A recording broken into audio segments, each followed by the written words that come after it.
Funding for Off 90 is provided in part by the Minnesota Arts and Cultural Heritage Fund and the citizens of Minnesota. Cruising your way on this episode of Off 90. Austin author Amanda Hocking rocked the publishing world by making millions selling ebooks without the help of a publisher. Incredible carvings on an unusual surface. Meet Rochester artist Nicholas Poluschuk, who creates stunning works of art on eggs. And Pilot Mound artist Carl Unosh remixes found objects to create entirely new and often unusual art. It's all just ahead, Off 90.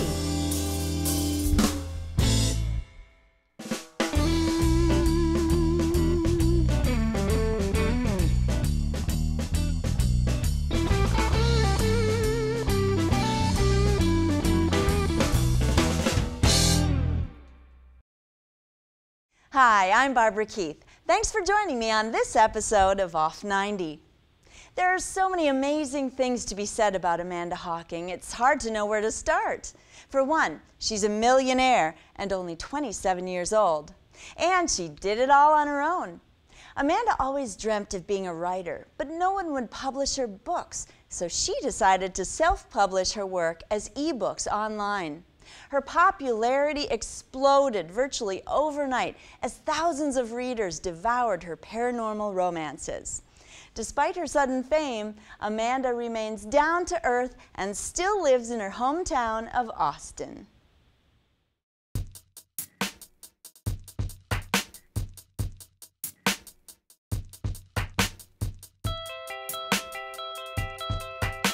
I think altogether in my career of sending out letters, I've gotten hundreds of rejections, maybe even like at least 1,000 maybe, I don't know. There had been times where I took it really hard and I said I was not going to write anymore and I was just going to give up. At that time I was like, this is just, I have to keep doing this, and if this is just part of the game, then we'll just try something different. And I'll keep trying something different until I find something that works. So I've written, I think, 19 books now. I've sold, I think, over 1.5 million. Kind of stopped keeping track after I sold 1 million. Yeah, about 1.5 million.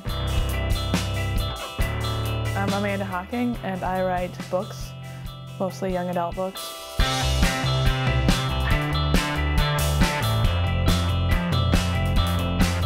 The first series that I published was My Blood Approved series, and it's about vampires in Minneapolis. The next series I published was the Trail books, and that's about a girl who finds out she's a changeling. So it's definitely like a paranormal romance. My other series is The Hollows, which is about zombies. My next series coming out that's new will be, it's called Water Song, and it will be fun.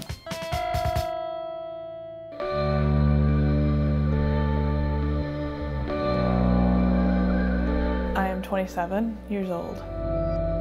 I live in Austin, Minnesota. I was born here and I've lived here most of my life. When I was a little kid, I was always telling stories. And then as soon as I could write, I was writing. Other kids were playing with each other and having fun and playing games, and I was usually off by myself either reading or writing. I finished my first book when I was 17. As soon as I finished writing it, like I was sending it out, and I thought then it was going to be published and everything would just be kind of done from there. But then I kind of had the reality of the publishing world is much different than what I thought it would be.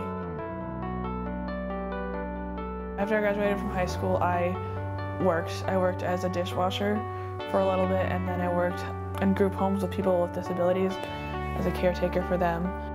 I would get done with work and I would come home and I would just write until, like 9 or 10 in the morning. When I was working on a book, it would be usually like 8 to 12 hours a day. Drank a lot of Red Bull and I just focused on it. It was this is what I needed to do, and this is what I was going to do. Like when you first start dating someone and you're really excited to see them and you stay awake all night, but you don't mind because you're with them. It's like that kind of high where you're not tired even when you're tired. Writing's always been something that I did.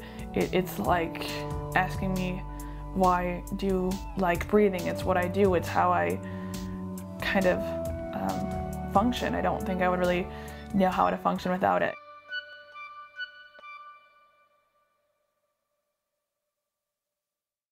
It was in early 2010. I read an article about somebody who had gotten, one of their books was, I think, like #1 or in the top 10 in the Amazon Kindle store, and they had self-published. I decided to research more, and then eventually I decided I've tried everything I can think of trying, so I'll try self-publishing it, and worst comes to worst, nobody buys it, I'm out nothing. So then I tried it, and it kind of took off from there.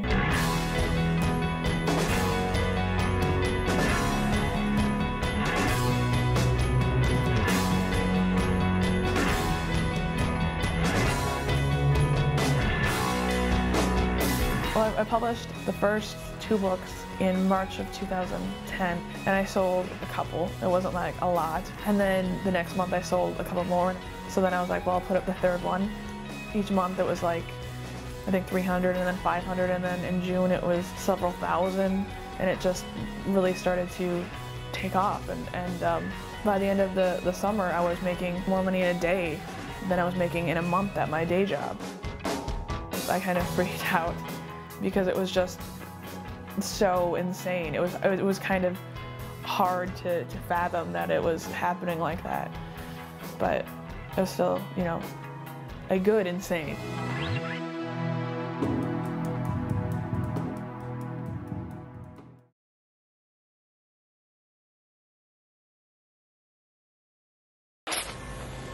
When I was 6 years old, my mother was convinced I was a monster and tried to kill me. She's been locked up ever since. But the thing is, I've never really fit in. I think it's fun writing about like teenagers because everything they do is the first time. Now, I'm just discovering the truth. And the first experiences are always so much more memorable, and they jump into stuff because they don't realize that things can go wrong. I must master new skills. It's a lot more fun writing about the first kiss than about the 100th kiss. And learn to protect the kingdom that I will one day rule. I think a lot of times when I read young adult books, the things that I found irritating is that they can sometimes talk down to the audience, that the main character is the way we think teenagers should be and the way they should behave, and not the way they actually do. I tried to just have them be a little bit more flawed instead of an ideal. I was initially approached by a Hungarian publisher in August of 2010, and that's when I started thinking about what it would be for an American traditional deal. So this will be the first time that my books will be available in stores.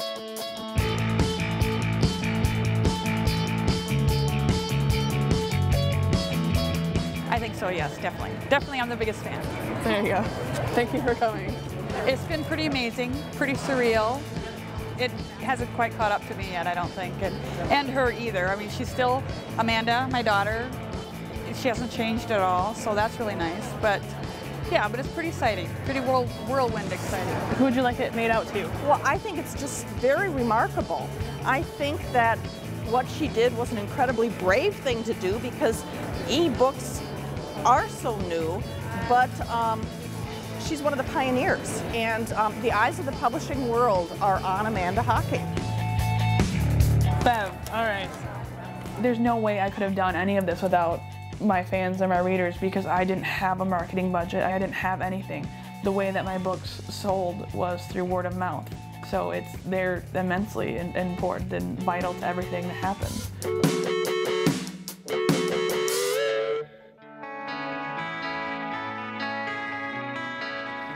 The biggest change is, I guess, that I don't have a day job, but My day-to-day life isn't that different. You know, I have the same friends, I live in the same town, I have the same dog, so there's not big differences, except there's just kind of, there's a big relief of not having to worry about money as much. Being able to pay bills is always a nice thing. I don't know exactly how much money I made if I combine my deals and everything. I know it's in the millions. This is my Han Solo in carbonite, which is the first big thing that I bought. These are my Nike mags.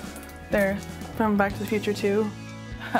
I've drawn to, I think, everything that I wanted to have as a kid that I couldn't have. I would definitely describe myself as a geek. So, I mean, that was, you know, not even a year ago that I couldn't afford to fix my car or buy a new car. So that's weird. I do kind of have freakouts where I think, well, what if this is just a flash in the pan thing, and there's a lot of me trying to figure out how to have career longevity as opposed to just being kind of a gimmick, the girl who self-published kind of thing. The one thing that I find kind of frustrating about it all, though, is everybody always focuses on the money and the sales. And I know that's kind of what makes my story interesting, but they kind of forget the fact that people had to like the books, otherwise they wouldn't have sold. It becomes a story about self-publishing and the economy and the changing times. And in the end, that's not what sold the book. What sold it is that somebody liked it. And while the medium is interesting, it's not the important thing. I think if you write a good book, no matter what the vehicle is, somebody will read it.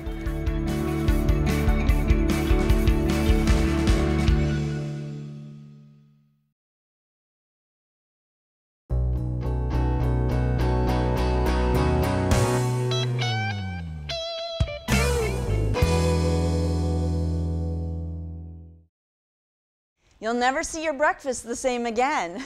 Rochester artist Nicholas Poluschuk has a penchant for an unusual canvas, eggshells. He meticulously carves elegant designs onto the shells, transforming the eggs into beautiful works of art. Be sure to look very closely at just how detailed his designs are. You might not believe your eyes.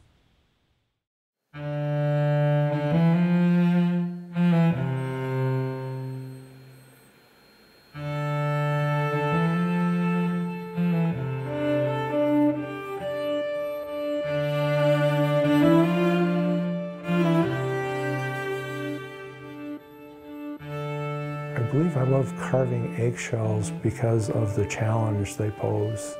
The fact that I can put the detail I can onto something that's as delicate as an eggshell.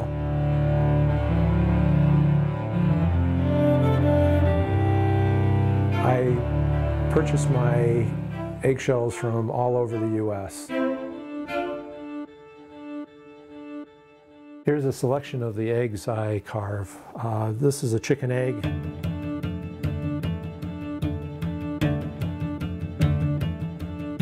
This is the emu, and that's one that's a layered shell.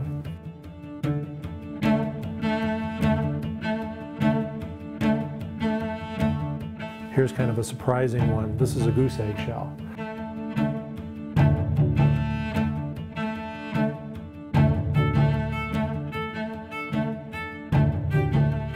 I'd say the one most fun to carve is the ostrich eggshell. At times is close to 3/16 of an inch thick, and with that depth can create quite a design.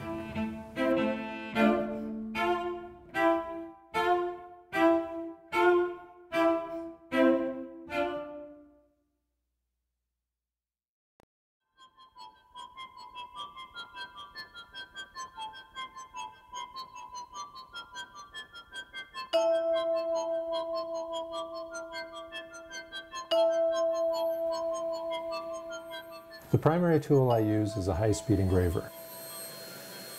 It runs at about 300,000 RPM. It gives me the control I'm looking for to create the precision work that I do.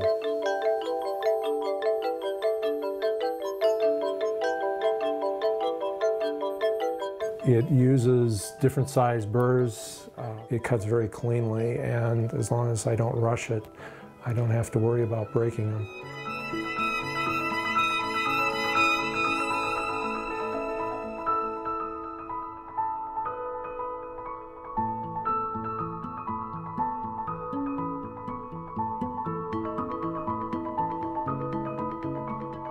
Carving the eggshell does take a tremendous amount of concentration, and I can't look away for a second because bad things happen. I have only one shot. I've got one eggshell, and the design I have has to be done on that eggshell.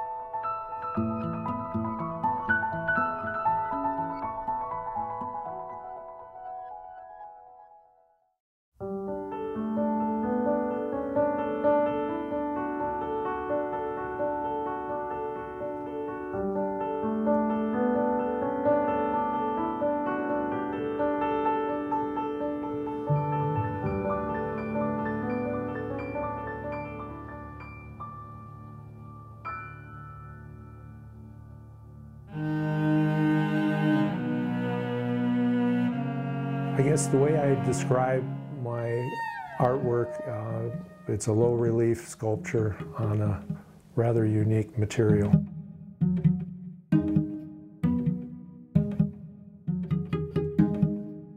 I'm not sure how art galleries deal with the eggshells as far as a media. I have heard that there are some that don't view it as artwork, even though what it is art.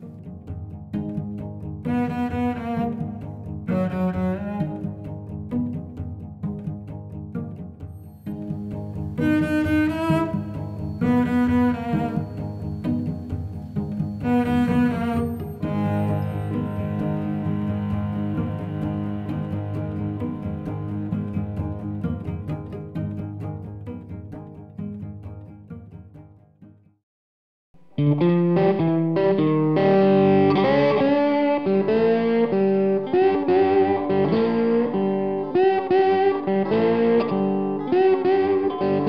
the crossroads of art and craft, rural and urban, is the work of Pilot Mound artist Karl Unasch. Karl's work is unlike anything you've seen before. He transforms ordinary and discarded objects into new works of art, often bordering on the surreal. Karl enjoys being a rural artist, where he finds the space and solitude necessary to create his unique brand of sculpture.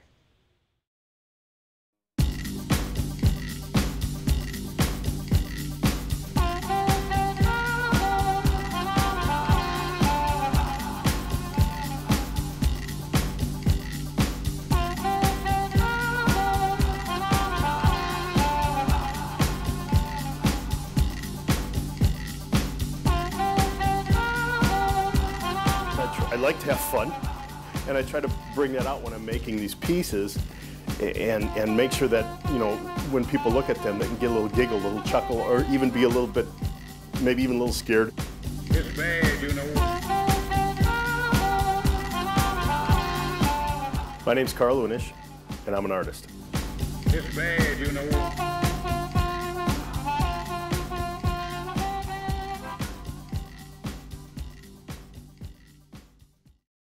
I do this thing called Guild of One, where I am a guild. There's no apprentices, there's no other guild masters, there's just me. And I take things that people bring me, I run them through my art filter, make this little production of an art object, and then I give it back to them.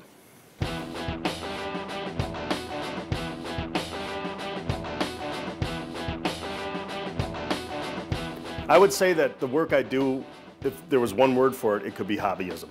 I'm an hobbyist artist. The way I see it is that somebody who is an enthusiast, they're into their hobby. However they decide to display their collection, however they decide to make their dollhouse, you're really good at what you do, and it makes you complete when you do it.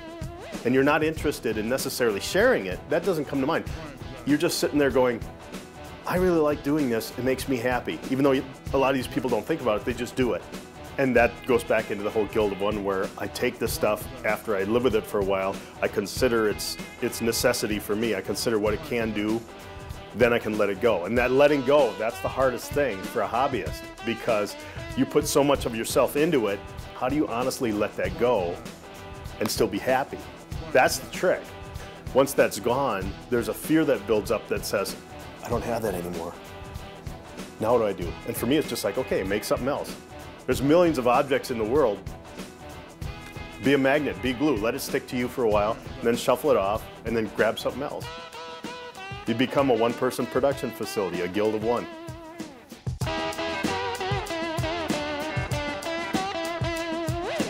Don't you let my baby ride, man. Don't you let my baby ride, man. Don't you let my baby ride, man. Don't you let my baby ride.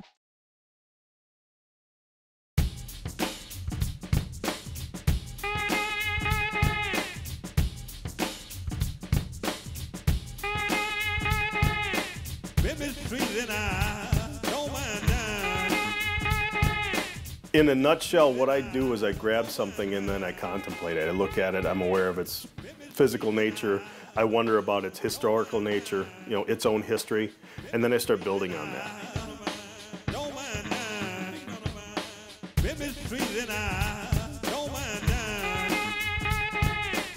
I let it go into a context, I let it fall into this little drive down a road, and I try to steer as much as possible to where, as I'm building on it, as I'm making it, the narrative continues to be constructed. This symbiotic relationship of what it is in front of me and what I want to put into it, and how that can blend together and amalgamate, and then turn into a final product. I'm not as interested in the final product as I am aware of how the pieces fit together as I go.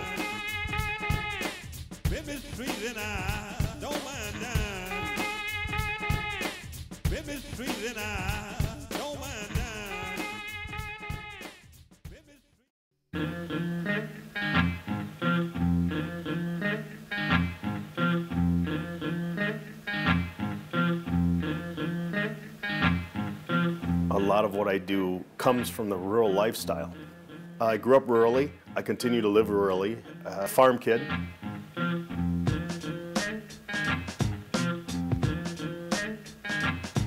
I've always embraced that. Even the times when I've gone off to live in the city to do my education and whatnot, I've always been called back because I know this is a great place to contemplate, to have a lot of creative thought time, and to be able to connect with something that's actually quite rare nowadays. Most of the skills I have started there out of necessity. Using tools, using construction methods, using, being aware of how things fit together, how they come apart, how they're built, how they last. I think that just was every day. It was built into me by whether it was a lesson from my mother or father or a lesson from just what I was observing. And that's where I start bringing all of these things I first learned tighter together. And then I look at the hobbyist realm of how it's all this myriad of concepts and materials and methods that are fascinating. I bring that together and then I start spewing it out.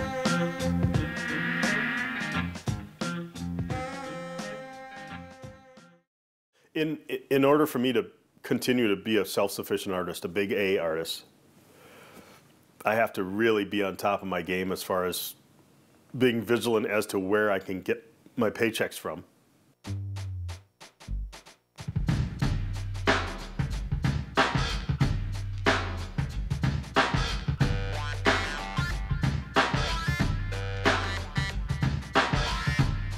It's a job. It's a career. To do that, I have to be more than just an artist. I have to pitch myself with confidence and aplomb.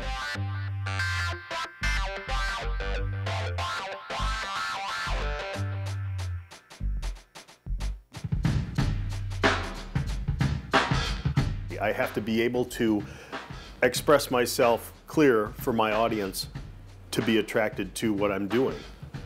Otherwise, if I turn it into this huge mystery and I'm not approachable, no one's going to want to write a check, no one's going to want to swipe a card, no one's going to want to hand me cash.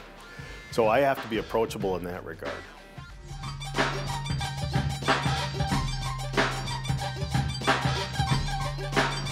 That said, I'm not interested in becoming a corporate artist. You know, I'm not going to use the term a sellout because that's relative, but I'm not interested in being full-on corporate where I stop being infused into my work.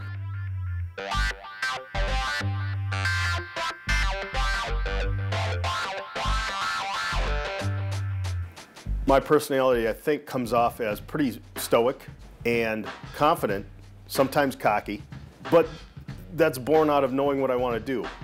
I don't have a lot of questions as far as not knowing where I want to be, but I also understand there's a part of me that has to be flexible enough to allow, just like growing up on the farm, I have to allow the outside stimuli, the outside variables to change my path.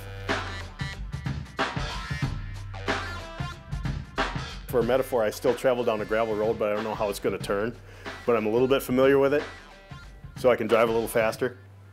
And I know where the curves are, I know when to slow down.